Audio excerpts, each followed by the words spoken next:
Good morning, lovely Patriot family. Welcome to Open Mic with Allie and Michelle. Welcome to another day of you working hard because you didn't think to open a Somalian daycare in Minnesota. You know what? Yes. We in the wrong business. We in the wrong business. I stand with Steve Gruber. I stand with him. You know, we're gonna give up Open Mic. We're gonna retire after a year, and we're gonna move to Minnesota, and we are going to open up a Leering Center.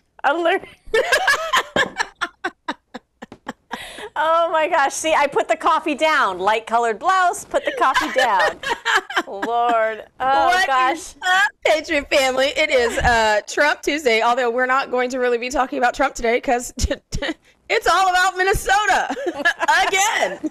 And just the amounts of fraud, not just in Minnesota, it's leaking out into, we're seeing now in other states, other blue states. Allie, on my way into the studio today, you know, we've got that beautiful woman that works in this building who, by the way, had wonderful boots on today. I'd love to borrow them. But she said, hey guys, are you seeing that this is happening in this? And it's like, yes, it's in other states too. And I love that people are talk about it, right? We're like, yes, talking about it. Thank you, Nick Shirley. And it had to take a 20-something boy, you know, journalist, young man that just lit the candle, and I'm grateful for it. But guys, you're going to need to take your anger meds today to make sure that you do not get too angry. There's a lot of stuff we've got to cover. Put the Lil Wayne playlist back.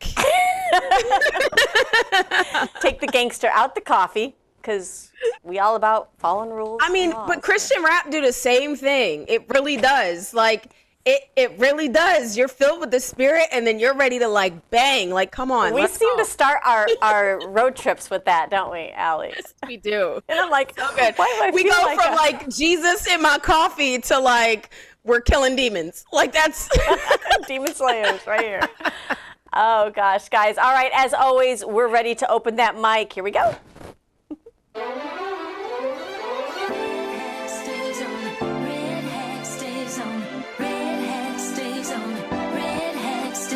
Taking back our freedom, back to where we started. We're wearing our red hat tonight. It takes more than just a feeling. Oh, better be believing, and America's gonna be home. What do you do when they try to cancel you?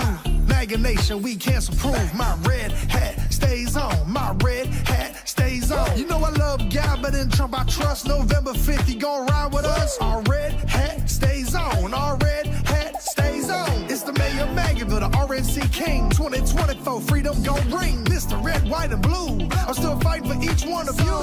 And keep your red hat on.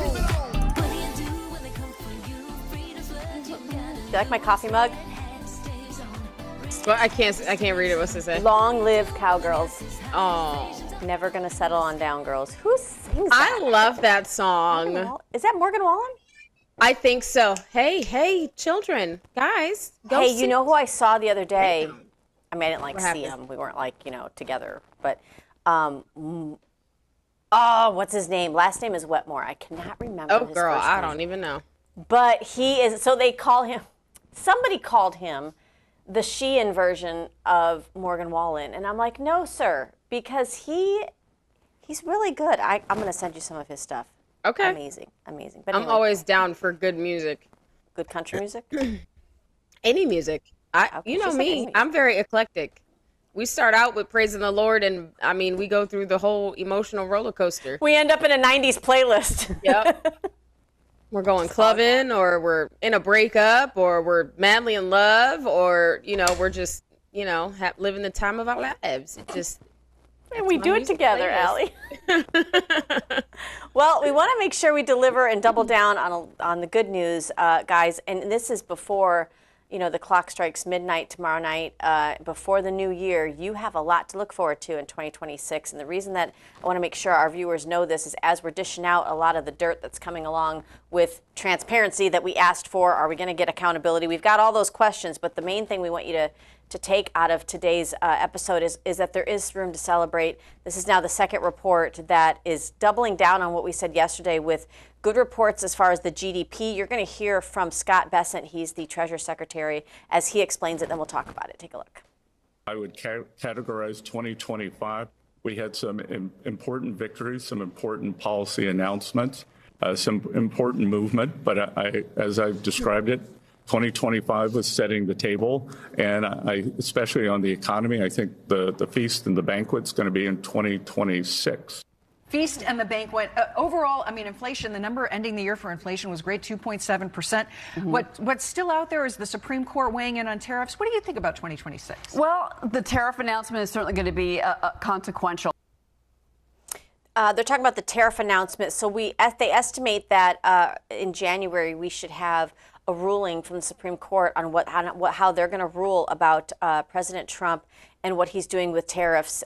This is not what our founding fathers wanted. This is how our country started, was with tariffs. Right. They're trying to determine, is it an overreach of the executive branch to not use Congress when negotiating tariffs? Ask George Washington. No, absolutely not, obviously, which is why he's doing it. He is very constitutionally sound. Every move that President Trump makes, he's researched. And you can tell he's researched because he is very, very, very calm about it. And very, as a matter of fact, he stands in his knowledge that he's doing the right thing. So, and that honestly is his strength, right? And we're seeing how the implementation of the tariffs, which is something that no other president has really done in our modern day history, because they're too afraid to admit that it can be done or too afraid to do it, right? And President Trump has the gall, right, to do it. And it's amazing. And the American people are tired of slogans. We're tired of being told that things are going to go down, things are going to change. And what we're currently seeing is words match actions. We're seeing integrated integrity, and we're seeing results, not rhetoric. And that lands. Well, you're right, Allie, and I feel like with President Trump, we actually get a bit of a history lesson, because what have we learned? You know, people complained about him putting the National Guard in certain cities across the country for their own safety. What did we learn even through a court battle? That is constitutionally sound. You talk about ICE and the role that they're playing, the role that the Border Patrol is playing.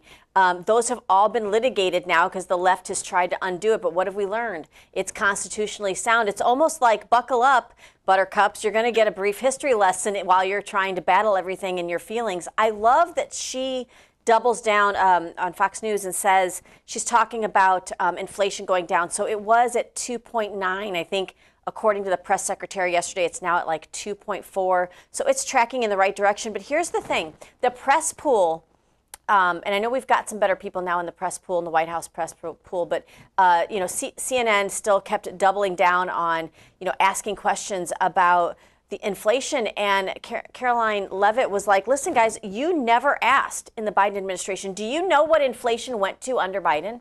Right. He inherited very low inflation. I don't want to misquote, but it was very low. It was similar to what it is now, actually a little bit lower. It shot up to 9% inflation under Joe Biden. The mainstream media, except for maybe Fox News, was largely silent about it. It's now down to 2.4 something, 2.5. Wow. In just 11 months.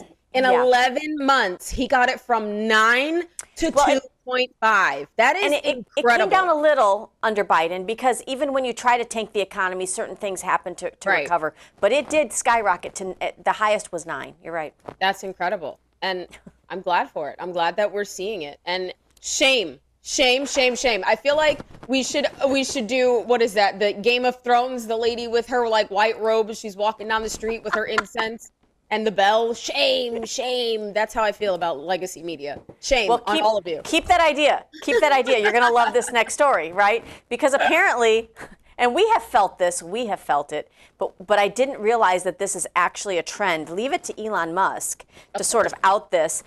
He reshares a post here. It says, this has to be, he says, has to be done. Republicans have Congress. Yep.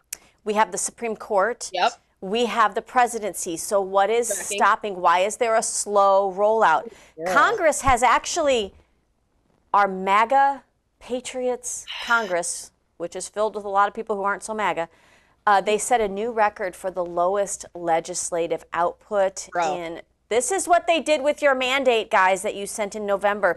But it happens periodically. You can see that the first year, even of Biden's administration, there's like, it's almost like, oh, we won. And then there's like the slope of not being as efficient. Guys, we only have 4 years. Nothing is guaranteed. 2028 is not, 2026 is not guaranteed. I mean, listen, I hate to say that because we're going to work our tail off. It's but not. But we expected, I think the base, 85% of the American people who voted for President Trump expected those we voted for to fill the position of representing the American people's mandate, which was America First policy.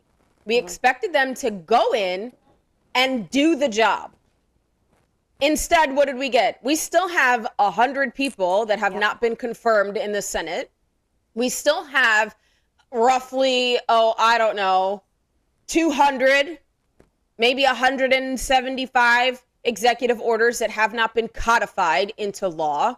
But we're told that's coming in the new year. Why? Why can't you do it now? New year? Like, what? I don't understand what you're doing. Like, what? I can't call my debtors and say it's coming in the new year. This is what I say to that. What is the difference between now and the new year, aside from the year changing from 25 to 26? You're not gaining anything. You don't lose anything. I don't understand what the heck the difference is. There isn't a difference. The difference is your want to. Either you want to now or you don't want to now. And that's really where what it lies, what it comes to. It's frustrating. I believe this frustration, Allie, I believe that it's hit all the way to the top with the president. And listen, you can insulate President Donald Trump as much as you want to try. I know there are some people who kind of have that approach that they would like to manage him, so to speak, or handle him, so to speak. But you're only going to do that so much with somebody like President Trump. And this is what's important about electing strong leaders, because government moves slow. Fraud doesn't like exposure. And things like Go ahead. Sorry. Yeah, things like to move at a snail's pace. So when you elect strong leaders who in their gut understand that intuition that says, wait a minute, this isn't how I like to move. I like to move at this pace. Eventually, those handlers they run out of things to say. They run out of ways to pacify the leader and the person that you've elected into leadership. And that leader takes it by the horns and moves it. And I think that's what we're kind of seeing with Trump. But go ahead, Allie, finish your thought. No, I was just going to say productivity declines when incentives reward compliance over excellence.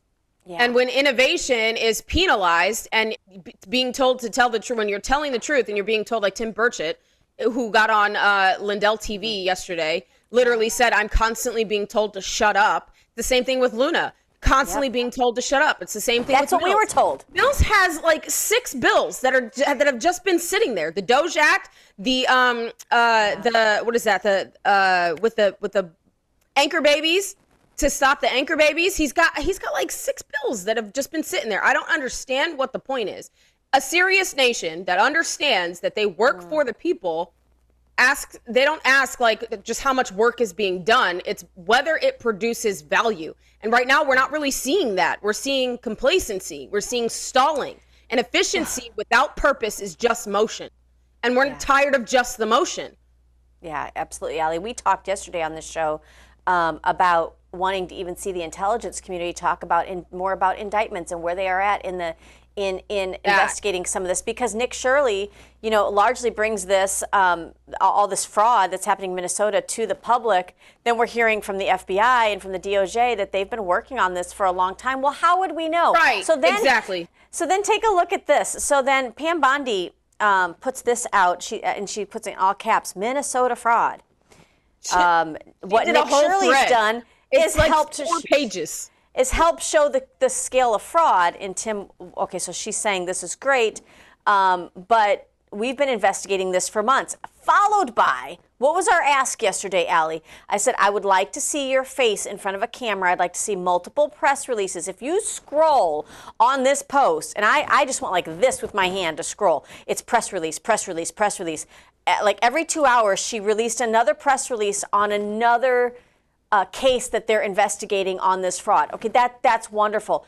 that shouldn't have been crammed down the people's throat within 24 hours. This should be a slow drip every day. Every day I want to hear about this. And I don't want to read it in a press junket from justice.gov. I want to see your face, Pam Bondi. I want to hear you talk to the American people, because the American people are a good judge of character, and we know when somebody means business and when they don't. And I think this is a good idea, a little bit too late in my opinion, but I'm hoping she continues. No, I agree. It's a great idea. I had the same feeling. I think a lot of us had the same feeling. I was like, what the? He's been on Fox News a lot. She even held a press conference and delivered a binder of Epstein files that everybody could already have access to. Yeah. Okay. And this is not a stab at her. This is just someone that has been an AG of a state, someone that understands how politics works, someone who has access to media, both legacy and independent, and they have their own press corps. Why was this reactionary instead of preemptive? Thank right? you, Allie. Public communication is part of governance, and it's not an afterthought. Press releases are most effective when they are led by, when they lead public understanding, right? You can't expect the public to understand what you're doing if you're not showing them what you're doing. You have to be transparent. That builds trust. We have a waning confidence in the intelligence agencies, in our agencies at all, period. So in order for you to keep that going, especially when we have already seen less than 12%, literally like 9% voter turnout for these primaries that have occurred since last year or this year, 25, and now going into 2026, this is going to be the only way to move forward if you want to energize the base. Why has this not been talked about? And it needs to, and this is, again, because we've spoken publicly at events, and I know people think that we're hard on Attorney General Bondi. There's things that she's done here in Florida that I absolutely love. There's things I don't love, and that's what happens with somebody who's elected to office or appointed to office. It's the 80-20 rule. You're not going to agree with 100% of what they do. They're not going to agree with 100% of what you think. But I agree, Allie. Our goal here is to help you. Yes. We want to help the Trump administration succeed. That's from the top down, bottom up, however you want to look at it. We can't do that if we have to react and feel like we're leading you by the nose. That's not how this is supposed to be. You're the one that's appointed to that position. Lead. Right, sis. She was literally sitting in the room with all of the independent journalists that were exposing Antifa. Why are you not utilizing those resources to talk about the investigation that you're already underway with when it comes to the fraud in Minnesota? It has to take an independent journalist who's 20 years old with just a YouTube channel to go figure it out and expose it to the nation. If you've already been working on it for months, why are we just learning about it through a YouTuber? It feels, as you said, very reactionary, and it reminds me of Epstein. But it continues, guys, and this is how it's done. I'm glad you've been working on it, babe. Thank you. This is how it continues, Allie. This is the attorney of the Central District of California. His name is Bill Asaley, as he talks about some $24 billion that Governor Gavin Newsom has extorted, allegedly, for fighting homelessness. Now, I say allegedly, but this is the U.S. attorney of that Central District in California. Take a listen. Of where billions of California tax dollars intended to solve homelessness ended up. California has spent more than $24 billion over the last 5 years with little to no progress in solving our homelessness epidemic. California state officials failed to provide meaningful oversight over the individuals who received most of these funds, and they had little to no answers to the public's demand for accountability. Well, that accountability starts today. Today, we are announcing significant developments into our investigation. We're making public 2 criminal cases relating to 2 separate real estate developers who were involved in misappropriating millions of state funds intended to combat homelessness.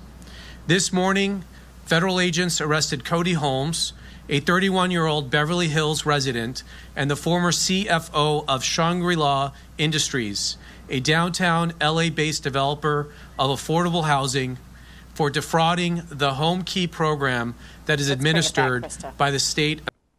Okay, there was the catchphrase affordable housing. Now, I want you to think about this, guys. If you've ever gone to a county commissioner meeting in your county, if you've ever gone to a school board meeting and heard those words, affordable housing, sounds like something everybody wants, right?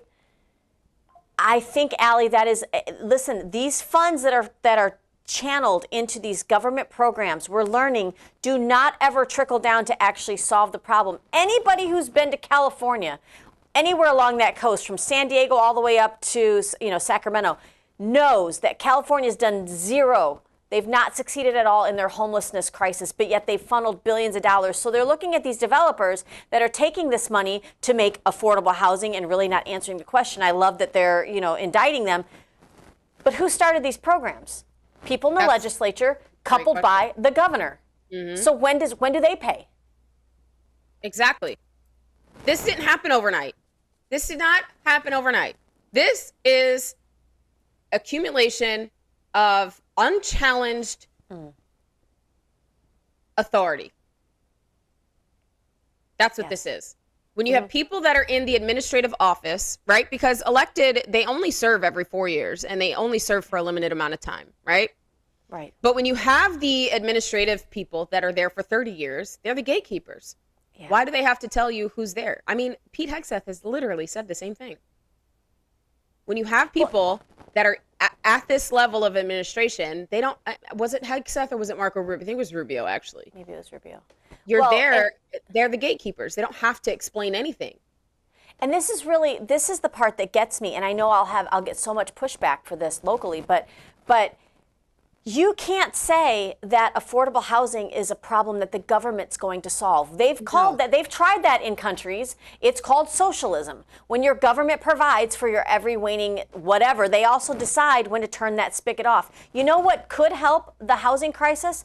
Lowering interest rates. But you know what? You want to make that little board that sits in a private room outside of transparency from the American people. You want to allow them to play God with the interest rates. Nobody points arrows and fingers at those people, except for Donald Trump and those within the Trump administration, to say, you're the ones that are causing the problem. The problem did not, largely it could have been started by government. The answer is not government. And so when people talk about affordable housing, I'm like, there is actually a free market system that allows that to take place and to answer itself. You people want to run the American economy into the ground because you'd like to see the West be tanked. You're not interested in solving this problem and getting people into affordable housing. You're interested in how can I hold my hand out and get more of the money as it trickles down through these non-government organizations. It's crazy. I just saw this on the Daily Mail. Bill de Blasio, His wife is, what is it? She's missing like $8 million. They can't.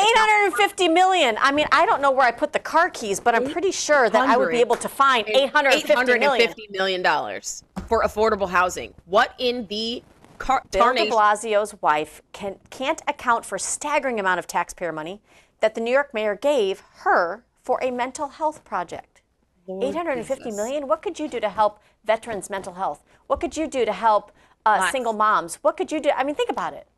With $850 million, a lot. Look, I'm going to stand with Trump Jr. on this. And not even Trump Jr., wasn't it? It wasn't it Eric that said it? One of the Trump boys, okay? Until we start seeing arrests, nothing changes. Nothing changes. Healthy systems require course correction before collapse, not after. And this is what happens when you don't handle dissent properly. When you are turning the blind eye because you're getting a handout. This is what happens when you allow corporations to control the outcome of governance. And Allie, this is really, this is proof, though.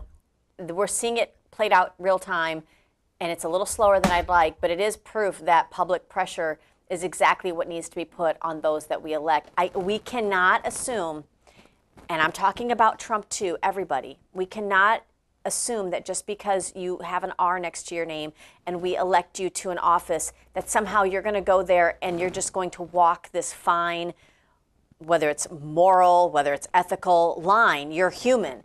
We have to have a system of checks and balances. The frustration that I think you and I both feel on this is the role that quote unquote journalism was supposed to play in this. because they went into a deep hibernation, largely because they were getting kickbacks through USAID and other things and being paid. They might as well have just been on the payroll for the Democrat Party. They didn't do their job. And so we're feeling the frustration now that should have been taking place over the last 10, 12, 14, 20 years of really journalists doing their job and not allowing them to get away with this on either side of the aisle. Well, and you can tell that they're getting frustrated by the public pressure on X. And it's interesting. Thank God for Elon and purchasing X.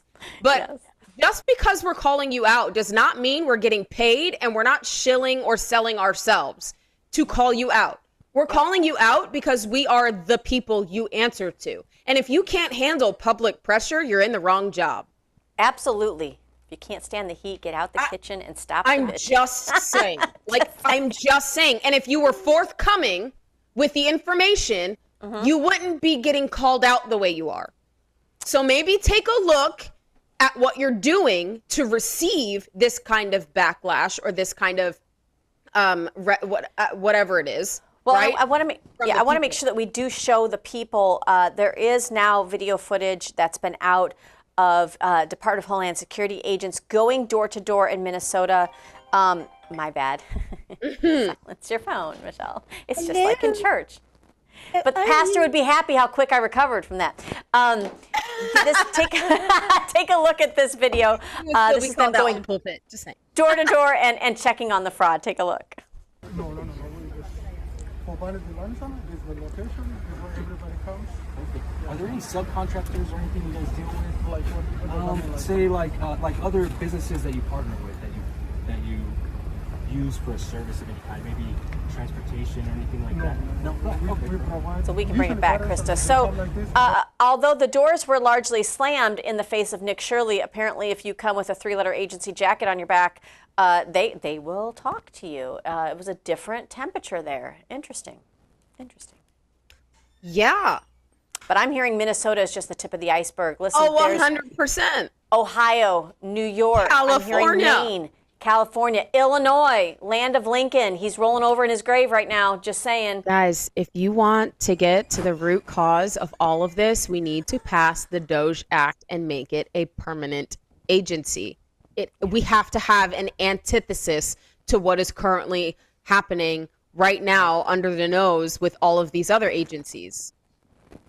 Yes, absolutely, Allie. And I'm telling you, we've had a couple of people reach out, and we are glad to take open mic momentarily on the road. If you guys would like to let us know of something you see going on. We've had people reach out in Illinois, and I happen to have a lot of contacts there. So we'll have to be traveling with security, though. But we have that, too. We might know a guy.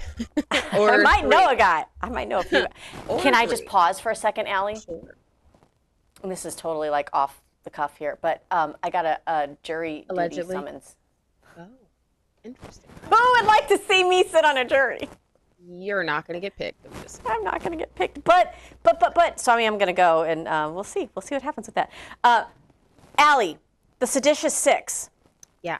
Those that put out that marketing ploy to say don't do anything illegal if your commander in chief tells you, it was such a stupid stunt.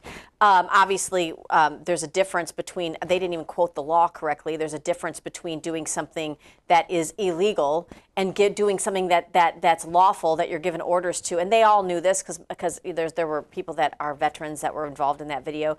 But now they're facing new legal challenges, guys. Take a look at what the Gateway Pundit has out. The seditious six face new legal challenges. Massive money laundering allegations emerge. Uh-oh. Maybe when you're doing shady things, you shouldn't try to seek the spotlight because the 6 Democrats, there's 6 Democrats. They caused an uproar. Hold on. Let me fast forward here. There are 22 Smurf examples that have allegedly contributed almost $3 million in more than 95,000 separate donations to Democratic coffers. Oh, my. See? It's campaign funds. We need to Doge, and we need to end insider stock trading. We need to knock it off is what we need to do. Just Allie, honestly, does it ever make you feel like... What? Does it ever make you feel like this is why, and I don't know why this was a revelation that just popped in my head, maybe I'm late to the game, but this is why both sides largely want to box out outsiders like you and I. Of course. From being in office. Of course, because we're dissenters. We don't comply. We push back against their narrative. We don't fall in line. We don't fall in line, and we're focused on the mission. And we don't care about the things that they care about. We are actually the heartbeat of the movement. This is crazy. So guys, let's pivot a minute to voter fraud, because the fraud wasn't just with money. Take a look at this. This is the Persistence that I love this account that posted this, showing Minnesota voter fraud. Now this is a form. You're going to see a screenshot of it. This form is used to vouch for up to 8 voters on election day for people that don't have IDs. If you read it closely, it says employees of residential facilities, I'm thinking like nursing homes, may vouch for an unlimited number of facility residents. They're saying in Minnesota this is legal. This is Minnesota law, which means that there should be a paper trail of every single one of these vouching forms. How many persons serve as vouchers in each election? I don't know. We need to begin submitting data practices requests to the Minnesota Secretary of State. This is a huge story, and you're not hearing it anywhere on mainstream media. No one wants to cover it. Why? Why would they want to cover something like this? If it's not salacious, they don't care. This is what is so frustrating about it, and why we need people to invest in independent journalism. Because the independent journalists are the ones who are uncovering this. Yes. They're reporting on it. They're talking about it. I've heard more about what is going on with the Seditious Six, with all of the and I don't want to say conspiracy theories, because they're not. We're just right. We're pattern recognizers is essentially what we are. And we have people that have dived so deep into these things, and they're pulling receipts. And then you see 3 months later, legacy media picks it up. We're already in rooms where we're discussing this for weeks ahead of time before legacy media decides to run with it. It's insane. Public trust is weakening in all of these agencies. And until somebody can really understand what that means moving into midterms, we're not going to win. And I'm going to tell you guys right now, I know you're hearing Allie's plea to support, just like we say, support candidates, good candidates. You're going to need to support good independent digital soldiers, if that's what you want to call us. And we will in the new year, because I've seen a couple messages even this morning asking how people can support, and we are working on that. We want to be able to offer something that our viewers can go to, because largely we come to you free of charge, so we want to make sure that you're able to support us. I think that's a great alternative. So we will have something coming in the new year. Keep an eye out for that. But it doesn't stop there. Just when Tampon Tim was stupid enough to put tampons in the men's bathroom, he was also stupid enough to do this. Take a look at this video. It's done.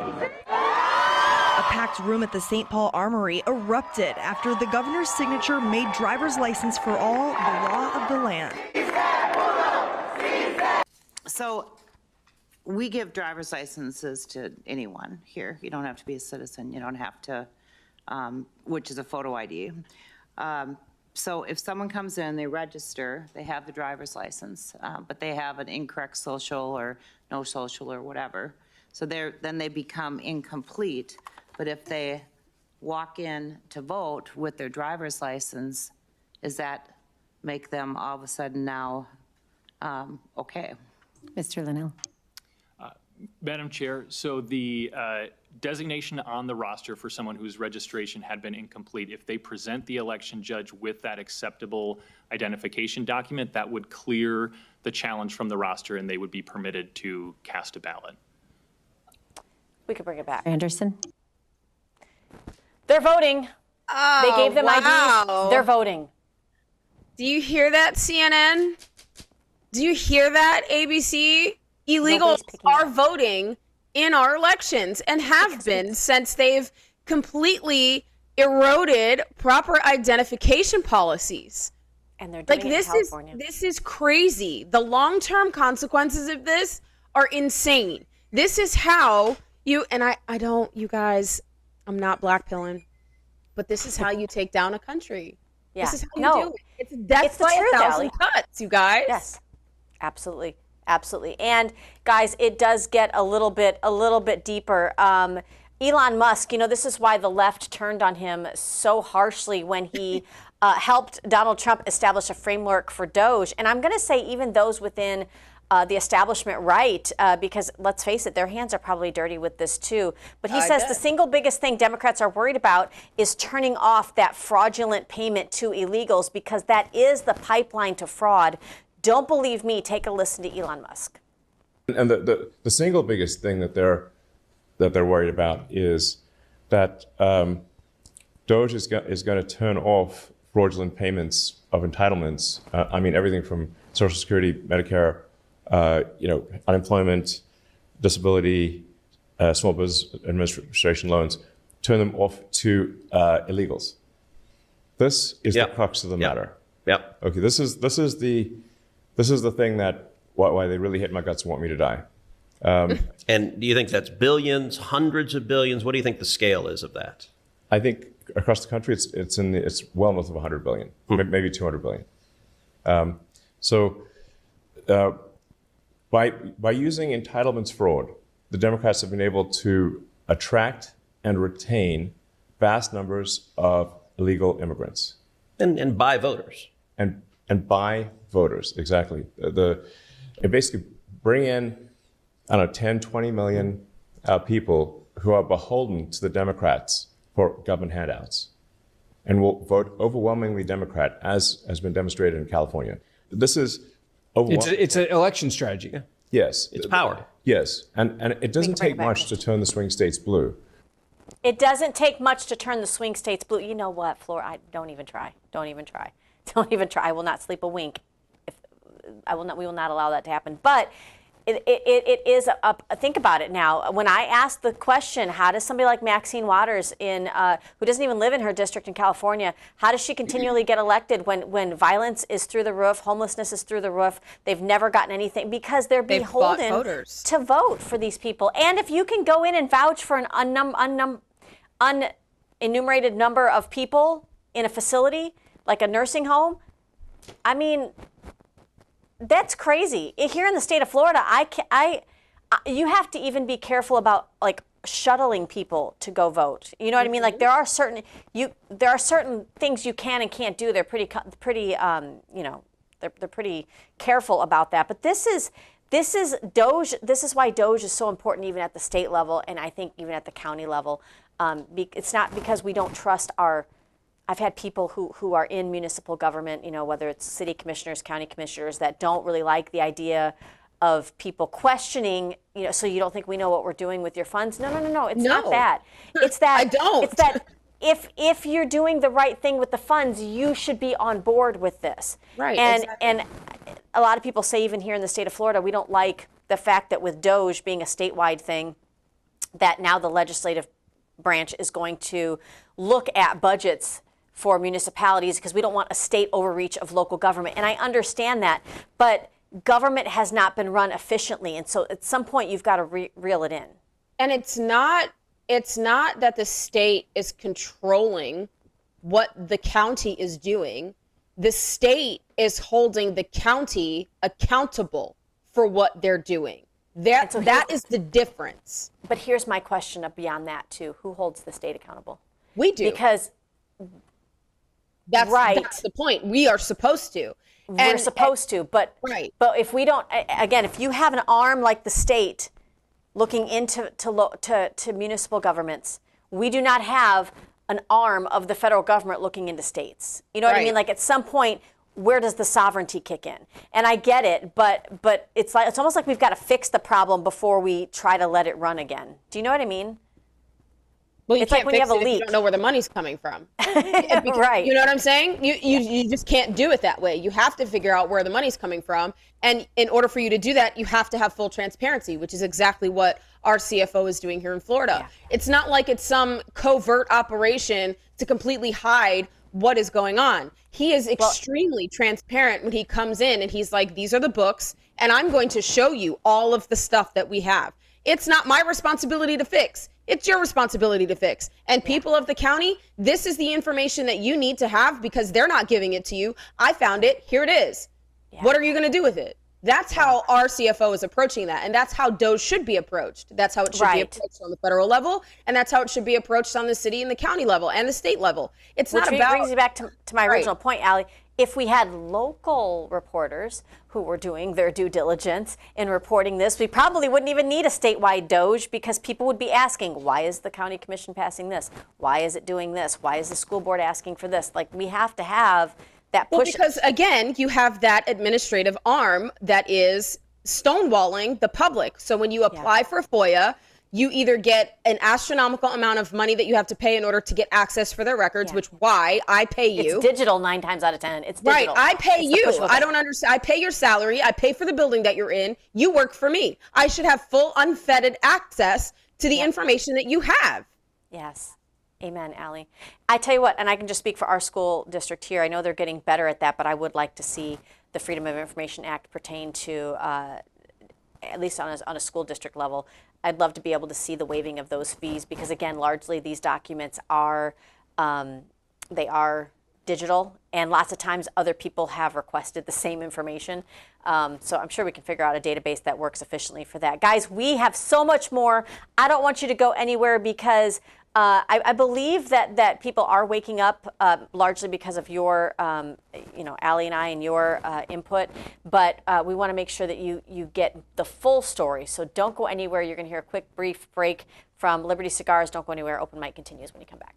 From the heart of Marietta, Georgia, comes a tribute to the spirit of liberty. Liberty Cigars, where history meets craftsmanship. Each cigar tells a story. The Founders Collection honors the visionaries who shaped a nation. The President's House Collection celebrates the leaders who steered it. And the Naval Series salutes the heroes who defended it. Handcrafted with precision, each blend mirrors the essence of its namesake.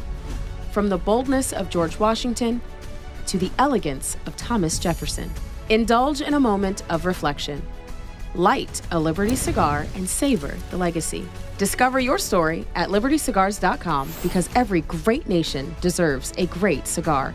Liberty Cigars, smoke the history. And don't forget to use promo code OPENMIC for 10% off your order.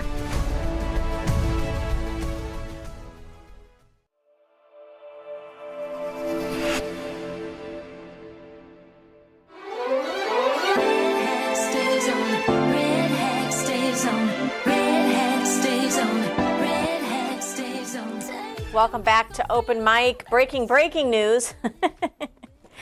This has some people just really in their feelings this morning, Allie. The FDA, President Trump's FDA, is now coming out and saying, you know what? You want to inject people with things? Now you're going to have to first prove that they actually work. And people, believe it or not, are in full panic mode about that. I wonder why. Take a quick listen and then we'll let you talk about it. This week, we saw a big sell-off in biotech stocks following these reports that the FDA, which you used to run at the first part of the Trump administration, is now going to require one study to clinch approval of vaccines. You were one of the former commissioners who put out this really extraordinary editorial in the New England Journal of Medicine arguing that the FDA and top vaccine regulator, Dr. Vinay Prasad, are changing policies in a way that's going to slow down new and better vaccines. What specifically is the problem you see? Because this isn't just...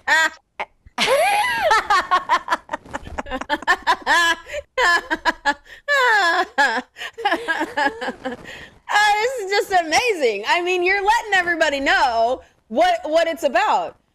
Industries panic when transparency threatens profit models. Okay? Public skepticism grows when questions are dismissed and not addressed. Do you understand what I'm saying? This is why they're panicking. All they asked for. Credibility depends on trust.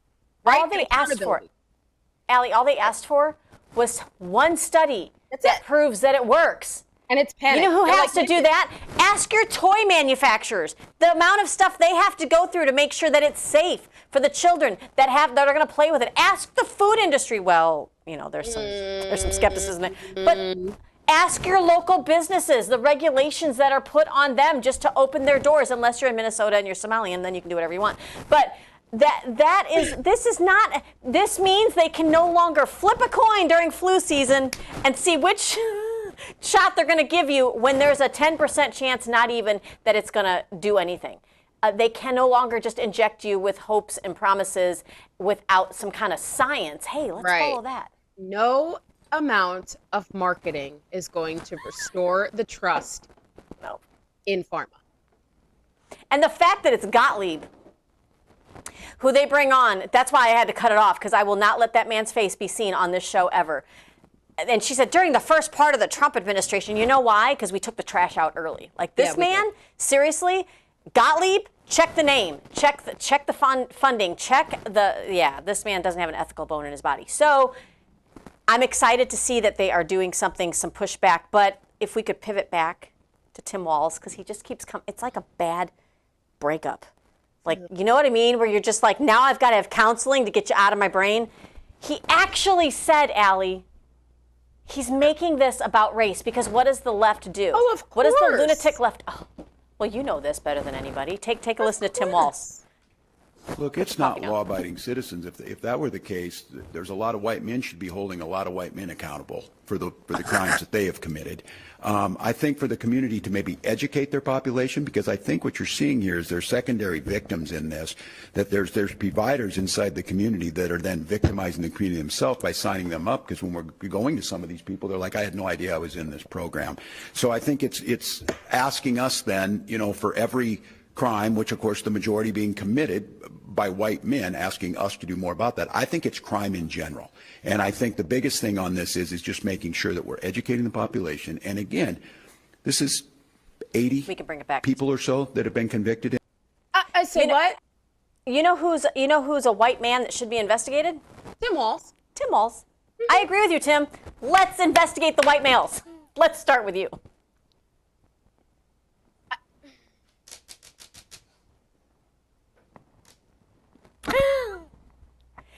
What he's saying is, look, there could be white people that work in these departments that this fraud, and they could have been.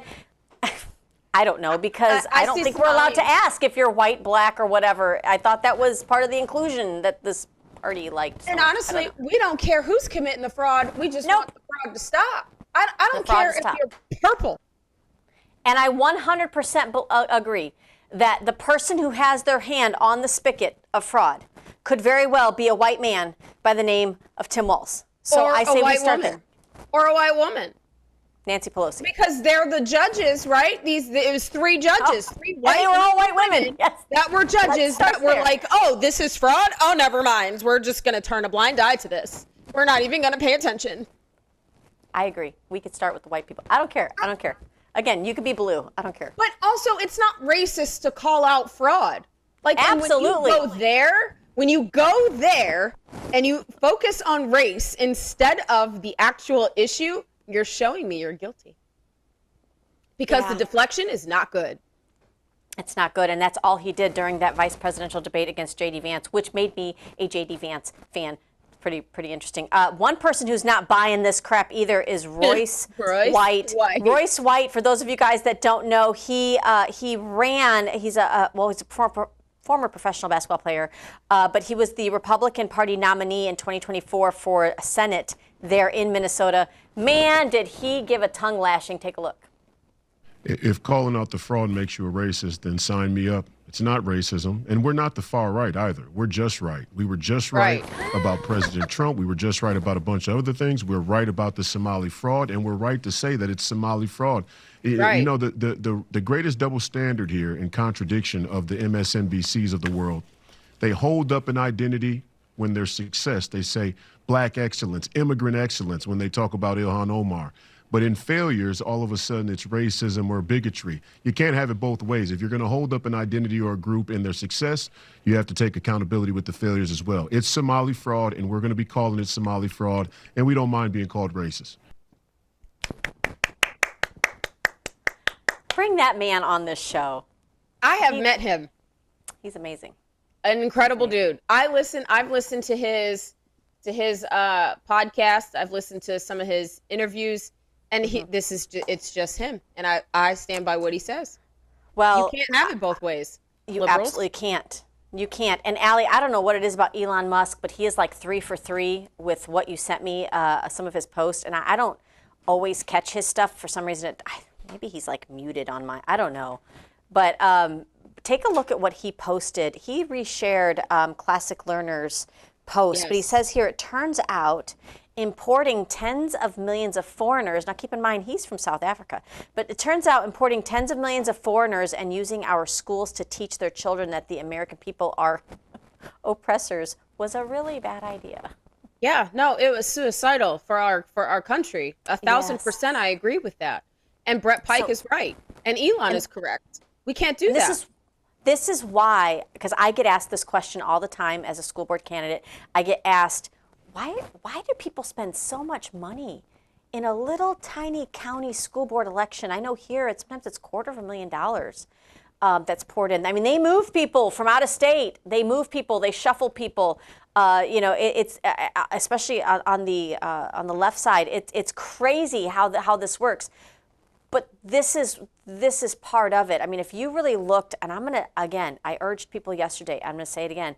I urge you to take a look even at daycare centers, private schools, and look in your area at who owns them. I mean, and start to look at where does that company originate from? Who are the investors? And I think what we're going to see across the country, Allie, is that a lot of foreign money isn't just trickling into our higher education system, which we saw how badly that turned out, but even into our private school systems potentially and into our daycare centers. This is where they want to get. They want to get the mind of the child, and they hope that you parents and grandparents are too busy working to provide in a Biden economy where we said there was 9% inflation, so now you're working 2 jobs, and that you won't pay any attention to what little Sally and little Johnny are learning because they want to be able to get the next generation. You won't even recognize your kids by the time they turn 18. And that is why these school board seats are so important, Allie. You know that. You ran for school board. Oh, I know. Yeah. And they spent millions to keep me out of the school board race. Yeah. Millions. She didn't even campaign. Like, barely. I think I saw her twice. Well, guys, this is why you have to get out there and donate to a really good candidate locally. I know we're kind of skipping something here. I just want to let people know, Nick Shirley, there's been comments now by representatives like Brandon Gill who are saying that this Nick Shirley expose of what's going on in Minnesota might actually have kicked Congress into gear, because one thing that they do love is really good optics. They don't like bad optics. No, which is why they're reactive instead of proactive. I mean, we've clearly seen that with I want to make, aggressive posting yesterday. Absolutely. I want to make sure we think about, so I talked about how I agree with Governor Tim Walz, that I think maybe this investigation in Minnesota needs to begin with investigating a white man, and I think we should start with him. So but what would that look like? Harmeet Dillon, the Assistant Attorney General, she went on to the Charlie Kirk show, and I think we've got just a portion of it clipped. It might be a longer clip, but she talks about what would that actually look like. So I want to hear from her. Take a listen. Well, we have. I mean, Rod Blagojevich was, of course, indicted. He's a Democrat governor. In fact, many Illinois governors have been indicted and convicted of crimes, and senators have as well. And sitting? It does happen. Yeah, I mean, I don't know if he was sitting at the time, but he was convicted for behavior that he allegedly engaged in while he was a sitting governor. And so, it does take time to put convictions together. So let me tell you how. And again, this is not my area of expertise. I'm civil rights chief. I do have some criminal, some jurisdiction involving hate crimes and stuff. But there's a concept in the DOJ and also in state prosecutions called public corruption. And they're prosecutors who specialize in public corruption cases. And they're difficult cases to bring, and they typically involve informants or somebody who has been engaged in criminal behavior themselves, like paying bribes to a sitting official, and then perhaps agreeing to wear a wire, or otherwise there's sufficient evidence because they plead guilty and there's a grand jury, and then there's enough evidence to go in and get a wiretap and or financial records, and then go trace the money and build an ironclad case. And I think that while I know there's a thirst, kind of a revenge-like thirst for convictions and prosecutions, what we don't want is to have a situation like what happened to President Trump.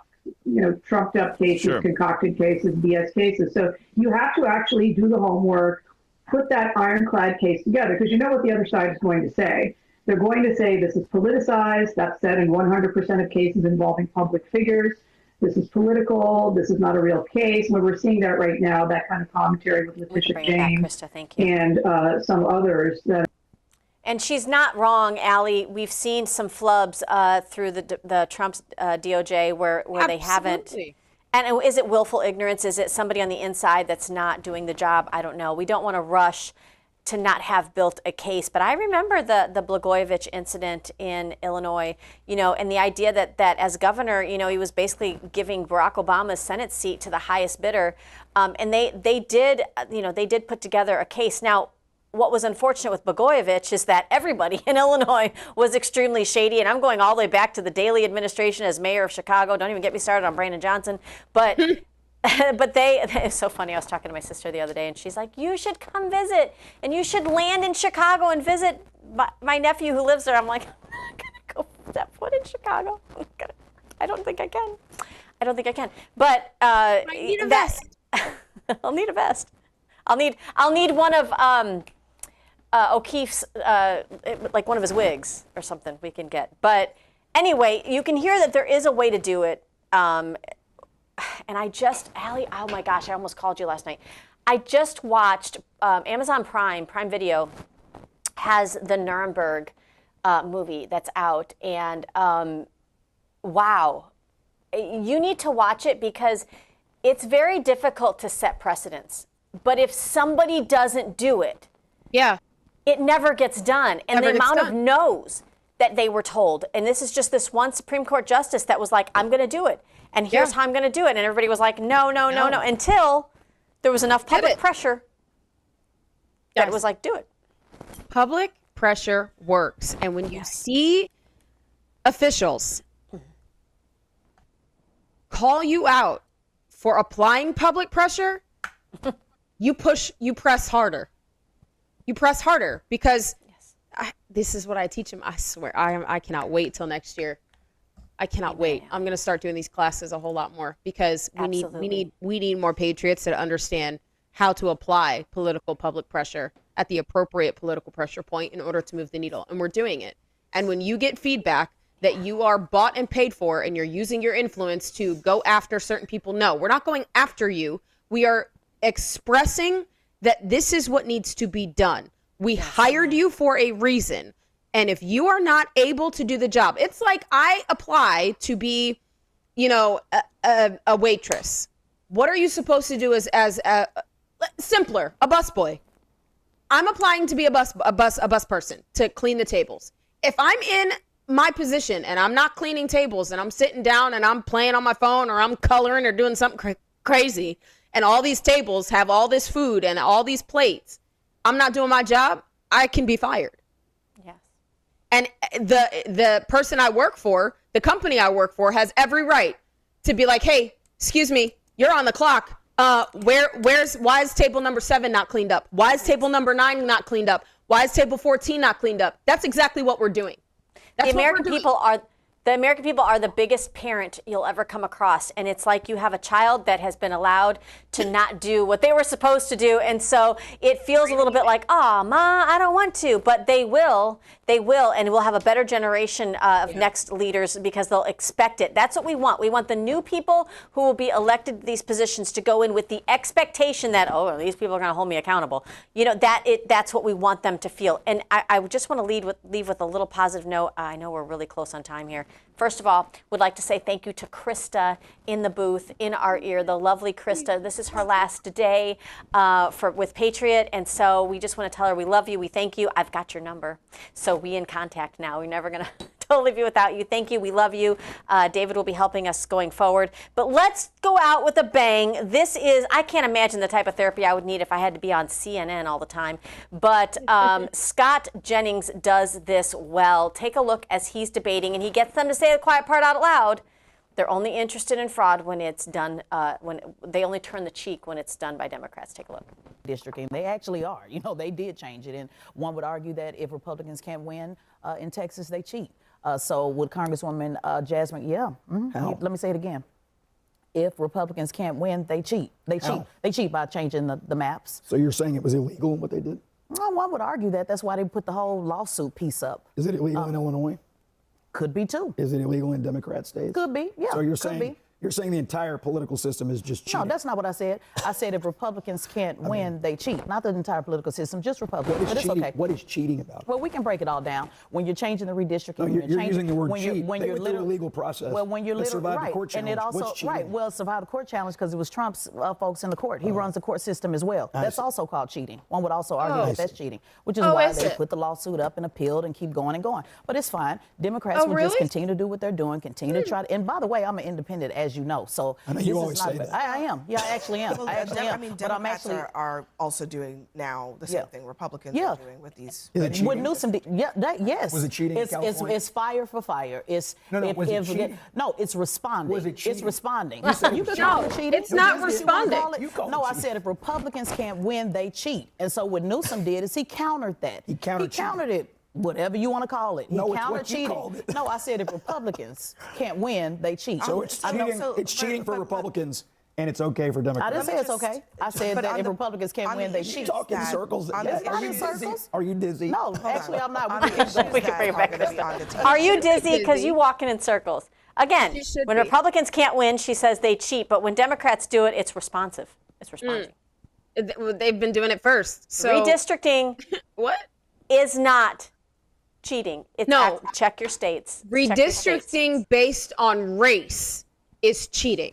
That's true. Redistricting based on population is not cheating. Yep. There is a difference. Amen. And when you make sure that the census is only done for legal citizens, you're going to cut the spigot to the fraudulent funds that keep flowing to fund the illegal immigration. So, guys, that's it for us here at Open Mic. I know we went just a little bit over, but we want to thank you. Allie and I are going to be coming to you from home tomorrow. In the comfort of our home. Maybe we'll have a pajama day. I don't know, because it'll be New Year's Day. But we will definitely see you guys tomorrow. Until then, make sure you follow us on all social media platforms. We're not going to be live on New Year's Day. Just letting you know. All right. We love you guys. Love you. Bye.